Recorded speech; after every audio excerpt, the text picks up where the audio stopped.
नमस्कार दोस्तों, डेट है आज की 16 मई 2020 और स्वागत है आपका फिल्म बूस्टर न्यूज़ डिस्कशन में। सबसे पहले इंपॉर्टेंट आर्टिकल Y2K बग के बारे में है। पहले इस Y2K बग का मतलब आप समझ लीजिए, उसके बाद डिटेल से जानेंगे ये बग है क्या। वैसे कंटेक्स्ट क्या है? कंटेक्स्ट ये है, प्रधानमंत्री मोदी ने अपनी स्पीच में इस बग का जिक्र किया था। तो क्या मतलब है Y2K का? Y का मतलब है ईयर, 2 का मतलब है 2 और K का मतलब है 1000। जैसे कई बार 1000 को रिप्रेजेंट करने के लिए हम K का इस्तेमाल करते हैं। फॉर एग्जांपल 10,000 लिखना हो तो हम लिखते हैं 10K। तो उसी प्रकार से K मतलब 3 जीरो है यहाँ पर, Y 2000 या फिर Y2K बोल लीजिए। तो ये सिंपल मतलब है Y2K का। ये बग थी क्या? देखो 1960s में और 1980s में, मतलब ये जो दौर था 1960s, 70s, 1980s, इस दौर में कंप्यूटर इंजीनियर्स जब प्रोग्राम लिखते थे ना, तो ईयर को रिप्रेजेंट करते थे लास्ट के 2 डिजिट से। फॉर एग्जांपल 1980 लिखना हो तो पूरा नहीं लिखते थे, सिर्फ लास्ट के 2 डिजिट 80 का इस्तेमाल किया करते थे। उसी प्रकार से 65 लिखना हो, 1965 लिखना हो तो 1965 नहीं लिखा करते थे, सिर्फ 65। डेट भी इस प्रकार से लिखी जाती थी 02/04/65। अब देखो ऐसा कुछ समय के लिए चलता रहा। आपके दिमाग में वैसे ये भी आया होगा ऐसा क्यों लिखते थे वो? ऐसा इसलिए क्योंकि मेमोरी कम स्टोर होती थी तो कॉस्ट कम आती थी। तो ऐसा बहुत सालों तक चलता रहा। लेकिन देखो एकदम से कंप्यूटर इंजीनियर्स के दिमाग में आया कि 31 दिसंबर 1999 के बाद क्या होगा। उसके बाद तो अगर हम 00 लिखेंगे साल को रिप्रेजेंट करने के लिए, तो कंप्यूटर्स तो मान लेंगे कि ये 00 तो है, वो 1900 है, 2000 नहीं है। मतलब हम 100 साल पीछे चले जाएंगे, क्योंकि कंप्यूटर्स को लगेगा कि साल को रिप्रेजेंट करने के लिए ये जो 00 है ये 19 के बाद वाला 00 है, ना कि 20 के बाद वाला 00। और तब तक तो देखो 2000 आते आते आपको पता है कंप्यूटर्स का रोल बहुत ज़्यादा बड़ा हो गया था विभिन्न देशों की इकोनॉमिक्स में। बैंकिंग, सैटेलाइट्स, एग्रीकल्चर, मतलब हर एक सेक्टर में कंप्यूटर्स का रोल बहुत बड़ा हो गया था। तो कंप्यूटर इंजीनियर्स को डर लगने लगा कि प्रॉब्लम को ठीक नहीं किया गया तो कंप्यूटर का काम करने का सारा जो तरीका है वो गड़बड़ा जाएगा, क्योंकि डेट्स को सही ढंग से कंप्यूटर्स रिकॉग्नाइज ही नहीं कर पाएंगे। तो बड़े स्केल पर खास करके यूएसए और कुछ वेस्टर्न कंट्रीज ने प्रयास करने स्टार्ट किए कि इन कंप्यूटर्स को ठीक किया जाए, ताकि 31 दिसंबर 1999 के बाद यह समस्या ना आए, कंप्यूटर्स काम करना बंद ना करें। तो इसके लिए देखो बड़े स्केल पे कंप्यूटर इंजीनियर्स की आवश्यकता थी। और कौन सा देश बड़े स्केल पर कंप्यूटर इंजीनियर्स प्रोवाइड कर सकता था? आंसर था इंडिया, क्योंकि 1990s में इंडिया एक बड़ी आईटी पावर के रूप में इमर्ज होना स्टार्ट हो गया था। हालांकि देखो सही ढंग से तो 2004 के बाद इंडिया आईटी पावर के रूप में इमर्ज होकर आया था, लेकिन जैसे 1992-93 में इन्फोसिस इस्टेब्लिश हो गई थी, विप्रो जैसी कंपनीज भी इस्टेब्लिश हो गई थी उस समय। तो इंडिया में काफ़ी सारी आईटी कंपनीज थी और उन आईटी कंपनीज ने कंप्यूटर इंजीनियर्स को हायर करना स्टार्ट किया और उन कंप्यूटर इंजीनियर्स ने ये बग ठीक करनी स्टार्ट की। तो एक बहुत बड़ा क्राइसिस हम अवॉइड कर सके थे। यही है Y2K बग। इसका फायदा देखो एक ये भी हुआ कि इंडिया की आईटी कंपनीज ने अपना लोहा मनवाया पूरे वर्ल्ड में। तो वेस्टर्न कंट्रीज की कंपनीज ने हमारी आईटी कंपनीज को प्रोजेक्ट देना स्टार्ट किया था। तो ये पूरा आर्टिकल हमने डिस्कस किया Y2K बग के बारे में। चलते हैं आगे। नेक्स्ट आर्टिकल सामर्थ ई गवर्नेंस प्लेटफॉर्म से संबंधित है। क्या कंटेस्ट है? हाल ही में मिनिस्ट्री ऑफ HRD ने ये ई गवर्नेंस प्लेटफॉर्म लॉन्च किया NIT कुरुक्षेत्र के लिए। ये प्लेटफॉर्म लॉन्च किया गया मिनिस्ट्री ऑफ HRD के द्वारा national mission of education in information and communication technology scheme के अंतर्गत। इस स्कीम के बारे में हम लास्ट में डिस्कस करेंगे, पहले सामर्थ प्लेटफॉर्म के बारे में डिस्कस करते हैं।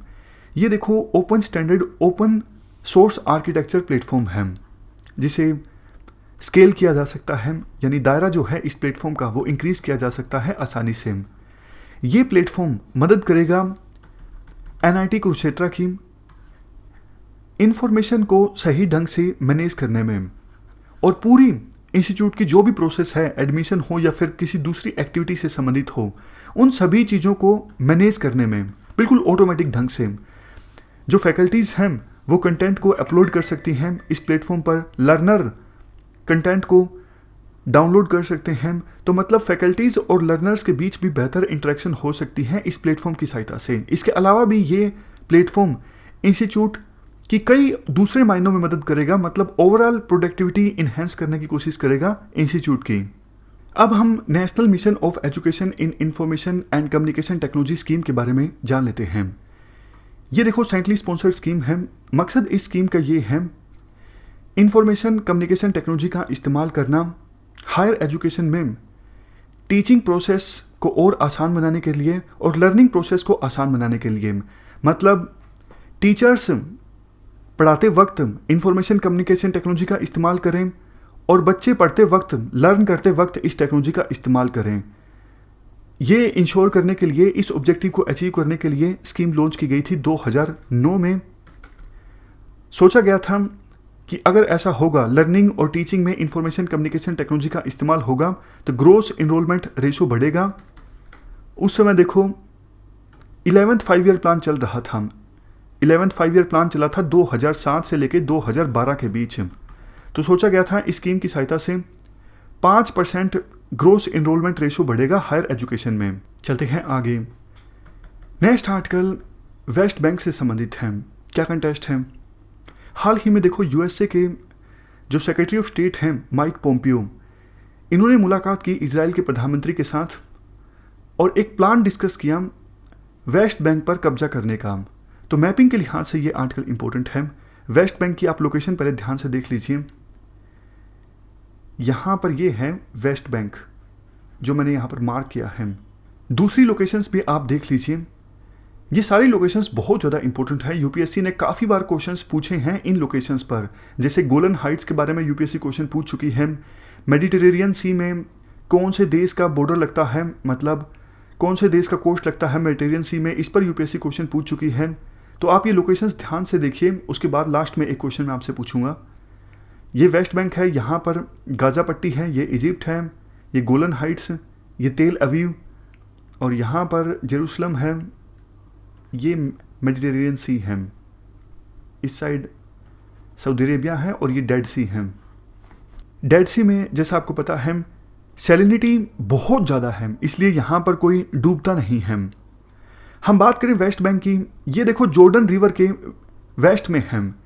यहाँ से जॉर्डन रिवर गुजरती है, तो जॉर्डन रिवर के वेस्ट में है वेस्ट बैंक। इसका साइज गोवा से ऑलमोस्ट 1.5 गुना है। जॉर्डन ने वेस्ट बैंक को कैप्चर कर लिया था 1948 में, उस समय जब अरब और इजराइल वार हुआ था। लेकिन 1967 में जब फिर से वार हुआ अरब कंट्रीज और इजराइल के बीच, 6 दिनों का वो वार था 1967 में, तो इजराइल ने जॉर्डन से ये वेस्ट बैंक वापस ले लिया। इसके बाद क्या हुआ? इसके बाद देखो ओस्लो अकॉर्ड्स साइन हुआ इजरायली गवर्नमेंट और पैलेस्टीन लिबरेशन ऑर्गेनाइजेशन के बीच 1990s में। तो वेस्ट बैंक का कुछ हिस्सा फिर से पैलेस्टीन अथॉरिटी के कंट्रोल में आ गया। आज स्टेटस ये है, वेस्ट बैंक का 40% जो हिस्सा है वो पैलेस्टीनियन अथॉरिटी के कंट्रोल में है और बाकी जो हिस्सा है वो इजराइल के कंट्रोल में है। इसीलिए आपने एक चीज़ यहाँ पर देखी होगी, इस प्रकार से मार्किंग की गई है, क्योंकि पूरा ये ना तो पैलेस्टीनियन अथॉरिटी के कंट्रोल में है, ना ही पूरी तरह से इजराइल के कंट्रोल में है। आप थोड़ी सी इंफॉर्मेशन गाजा पट्टी के बारे में भी जान लीजिए। ये है गाजा पट्टी, एक तरफ इजराइल है, दूसरी तरफ इजिप्ट है, और यहाँ पे है मेडिटेरेनियन सी। गाजा पट्टी पर अभी किसका कंट्रोल है? गाजा पट्टी पर अभी देखो हमास का कंट्रोल है। हमास एक एंटी इजराइल मिलिट्री ग्रुप है। जो ये हमास है, इसके वायलेंट क्लैशेस चलते रहते हैं इजरायली डिफेंस फोर्सेस के साथ। काफ़ी बार हमास के ऊपर आरोप लगता है कि रॉकेट्स दागे जाते हैं हमास के द्वारा इजराइल की धरती पर, जिससे लोगों को नुकसान पहुंचता है। कुछ दिनों पहले देखो यूएसए ने अपना एक पीस प्लान रखा था कि इजराइल और पैलेस्टीन के बीच कैसे पीस इस्टेब्लिश की जाए। तो उन्होंने प्रॉपरली बताया था कौन सा एरिया किसके पास आना चाहिए। हालांकि पैलेस्टीनियन अथॉरिटीज़ ने उस प्लान को मानने से इनकार कर दिया था, बट अब यूएस के जो सेक्रेटरी ऑफ स्टेट हैं माइक पोम्पियो, इन्होंने इजराइल के प्रधानमंत्री के साथ मुलाकात की ताकि उस प्लान को कैसे इंप्लीमेंट किया जा सकता है और वेस्ट बैंक के पार्ट्स को कैसे वापस लिया जा सकता है पैलेस्टीनियन अथॉरिटीज से। अब एक क्वेश्चन का आंसर आप दीजिए। जो मैप हमने देखे हैं इनसे क्वेश्चन सोल्व नहीं होगा, तो आप एक बार देख लीजिए क्वेश्चन, उसके बाद मैं वो मैप आपको दिखाऊंगा जिसके आधार पर ये क्वेश्चन सोल्व होगा। आपको ये बताना है इनमें से कौन सा देश ऐसा है जो ओपन होता है दोनों सीज में, अटलांटिक ओशन में भी और मेडिटेरियन सी में भी। मतलब मेडिटेरियन सी से भी कोस्ट लगता है और अटलांटिक ओशन से भी कोस्ट लगता है। इनमें से कौन सा ऐसा देश है? आप ये मैप देखिए, उसके बाद आप इस क्वेश्चन को सोल्व कर लोगे।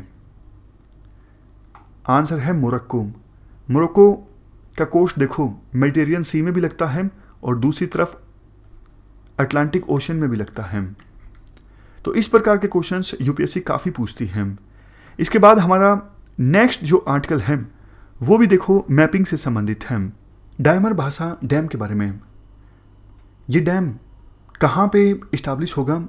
ये डैम इस्टाब्लिश होगा गिलजिट बाल्टिस्तान में, जिसका कंट्रोल अभी पाकिस्तान के पास है, लेकिन जम्मू एंड कश्मीर का अभिन्न अंग है गिलजिट बाल्टिस्तान। कंटेक्स्ट ये है कि पाकिस्तान ने हाल ही में एक कॉन्ट्रैक्ट साइन किया जॉइंट वेंचर के साथ। जॉइंट वेंचर है चाइना पावर का और फ्रंटियर वर्क्स ऑर्गेनाइजेशन का। चाइना पावर जो है वो चाइना की सरकारी कंपनी है और दूसरी तरफ फ्रंटियर वर्क्स ऑर्गेनाइजेशन ये पाकिस्तान की मिलिट्री की एक कॉमर्शियल आर्म है। तो दोनों का जॉइंट वेंचर है। इस जॉइंट वेंचर के साथ पाकिस्तान ने एक कॉन्ट्रैक्ट साइन किया इस डैम की कंस्ट्रक्शन के लिए। लोकेशन आप देख लीजिए, गिलजिट बाल्टिस्तान, जहाँ पे ये डैम इस्टाब्लिश किया जा रहा है। अभी देखो डैम की कंस्ट्रक्शन बिल्कुल प्रिलिमिनरी स्टेजेस में है और ये ग्रेविटी डैम है। ग्रेविटी डैम वो होते हैं जो कंक्रीट या फिर स्टोन के किसी स्ट्रक्चर से बनते हैं और ग्रेविटी डैम में जो स्ट्रक्चर होता है उसी का भार यानी वेट पानी के हॉरिजेंटल पुश को रोकने की कोशिश करता है। इंडस रिवर के ऊपर ये डैम इस्टाब्लिश किया जाएगा। 2 डिस्ट्रिक्ट्स के बीच में है ये डैम, कोहिस्तान डिस्ट्रिक्ट खैबर पख्तूनवा में और गिलजिट बाल्टिस्तान में डायमर डिस्ट्रिक्ट। इन दोनों डिस्ट्रिक्ट्स के बीच ये डैम इस्टाब्लिश होगा और डैम के नज़दीक एक साइट है जिसका नाम है भाषा, इसलिए डैम का पूरा नाम उस छोटी सी जगह की वजह से पड़ जाता है डायमर भाषा डैम। सुर्खियों में ये प्रोजेक्ट इसलिए आया है क्योंकि इंडिया ने प्रोटेस्ट रजिस्टर करवाया है। इंडिया ने कहा है ये जो एरिया है ये भारत का अभिन्न अंग है, तो पाकिस्तान ने ये जो कॉन्ट्रैक्ट दिया है ये गलत है। कुछ समय पहले हमने न्यूज़ डिस्कस की थी, आपको याद होगा। अब इंडियन मेट्रोलॉजिकल डिपार्टमेंट इस एरिया में यानी गिलजिट बाल्टिस्तान में कैसा वेदर रहेगा इस बारे में भी प्रेडिक्शन करने लगा है। ये डैम से संबंधित कुछ और भी इंफॉर्मेशन है जो हमारे काम की नहीं है, मतलब स्टोरेज कैपेसिटी कितनी है, पावर जनरेशन कैपेसिटी। तो यूपीएससी इस डैम के बारे में जिसका कंस्ट्रक्शन अभी ऐसे एरिया में हो रहा है जिस पर पाकिस्तान का कंट्रोल है और पाकिस्तान की सरकार उसे बनवा रही है कॉन्ट्रैक्ट देकर, इससे संबंधित यूपीएससी बिल्कुल डिटेल में जाके इंफॉर्मेशन पूछेगी। इसकी संभावना ना के बराबर है। अब हम चलते हैं आगे। अगला हमारा आर्टिकल संघाई कोऑपरेशन ऑर्गेनाइजेशन के बारे में है। क्या कंटेस्ट है? इस ऑर्गेनाइजेशन के फॉरेन मिनिस्टर्स ने हाल ही में वीडियो कॉन्फ्रेंसिंग के थ्रू बातचीत की थी। तो सुर्खियों में आई ये ऑर्गेनाइजेशन, बेसिक इन्फॉर्मेशन हम डिस्कस कर लेते हैं। इसमें देखो 8 कंट्रीज़ मेंबर हैं। China, Kazakhstan, Kyrgyzstan, Russia, Tajikistan, Uzbekistan, India, Pakistan. Turkmenistan member नहीं है इस ऑर्गेनाइजेशन का। 2001 में ये ऑर्गेनाइजेशन इस्टाब्लिश हुई थी। काफ़ी एरियाज़ पर फोकस करती है ये ऑर्गेनाइजेशन, देखे जैसे बॉर्डर डिस्प्यूट्स को रिजोल्व करना, टेररिज्म से लड़ना, रीजनल सिक्योरिटी को इन्हेंस करना और सेंट्रल एशिया में अमेरिका के इन्फ्लुएंस को कम करने की कोशिश करना। अब देखो बहुत सारी चीज़ें हैं जो साफ साफ नहीं बोली जाती। मतलब ऑर्गेनाइजेशन यूँ नहीं बोलेगी कि आओ हम मिलके अमेरिका के इन्फ्लुएंस को कम करते हैं, बट हम जो डिप्लोमेट्स हैं, फॉरेन पॉलिसी एक्सपर्ट्स हैं, वो साफ तौर पर इन्फर कर लेते हैं कि ऑर्गेनाइजेशन किस दिशा में जा रही है, जॉइंट स्टेटमेंट्स कैसी अडोप्ट की जाती हैं किसी ऑर्गेनाइजेशन के द्वारा, किस प्रकार के इश्यूज को उठाया जाता है या फिर डिस्कस किया जाता है, उसके आधार पर फॉरेन पॉलिसी एक्सपर्ट्स इन्फर कर लेते हैं कि मकसद क्या है, ऑर्गेनाइजेशन का एम क्या है। आतंकवाद के मुद्दे पर कोऑपरेशन को लेके इस ऑर्गेनाइजेशन का एक मैकेनिज्म भी है, रेट्स मैकेनिज्म। तो यूपीएससी इस प्रकार के क्वेश्चन पूछ सकती है, रेट्स मैकेनिज्म कौन सी ऑर्गेनाइजेशन से रिलेटेड है? तो आंसर होगा एससीओ। एससीओ का सेक्रेटरीट कहाँ पर है? बीजिंग में। और ये रेट्स कहाँ पर बेस्ड हैं? रेट्स मतलब रीजनल एंटी टेररिस्ट स्ट्रक्चर, ये ताशकंद में बेस्ड हैं। ताशकंद समझौता आपको याद होगा, इंडिया पाकिस्तान के 1965 के वार के बाद साइन हुआ था। कौन से देश में है ताशकंद? उज्बेकिस्तान में। ऑफिशियल लैंग्वेजेस हैं एससीओ की Russian and Chinese. Head of state council, ये देखो इस ऑर्गेनाइजेशन की सुप्रीम डिसीजन मेकिंग बॉडी है। ये एक साल में एक बार मिलती है, जिसमें ऑर्गेनाइजेशन से संबंधित जो इंपॉर्टेंट मैटर्स हैं वो डिस्कस किए जाते हैं और गाइडलाइंस दी जाती हैं, इंपॉर्टेंट डिसीजंस को अडॉप्ट किया जाता है। तो ये हमने पूरा आर्टिकल डिस्कस किया एससीओ के बारे में। अब लास्ट में जल्दी से रिवाइज कर लेते हैं आज हमने क्या क्या डिस्कस किया। ये 5 स्टेटमेंट्स हैं, आप इनको ध्यान से पढ़ लीजिए और सोच लीजिए कौन सी स्टेटमेंट सही है, कौन सी गलत है। तो बताइए पहली स्टेटमेंट आपके हिसाब से सही है या गलत है? पहली स्टेटमेंट देखो गलत है। तुर्कमेनिस्तान मैंने आपको बताया था मेंबर नहीं है एससीओ का। दूसरी स्टेटमेंट भी गलत है।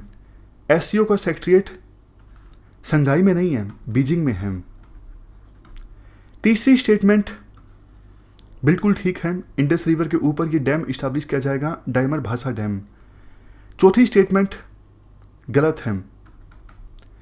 ये एक पैथोजन नहीं है जो कि सारस डिजीज के लिए रिस्पॉन्सिबल है। ये बग कंप्यूटर प्रोग्राम से संबंधित है जो कि अब ठीक हो चुकी है। मतलब 2000 में कंप्यूटर प्रोग्राम्स ने काम करना बंद नहीं किया, उससे पहले प्रॉब्लम को रेक्टिफाई कर दिया गया था।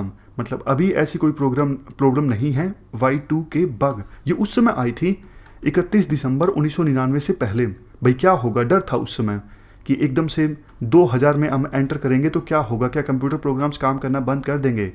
सबसे लास्ट में वेस्ट बैंक, क्या ये मेडिटेरेनियन कोस्ट के पास है, इजिप्ट और इजराइल के बीच? बिल्कुल नहीं, गाजा पट्टी है मेडिटेरेनियन कोस्ट पर इजराइल और इजिप्ट के बीच। वेस्ट बैंक तो जॉर्डन रिवर के वेस्ट में है। तो ये थी हमारी आज की डिस्कशन। फिलहाल इस डिस्कशन में इतना ही है। Thank you very much for discussion.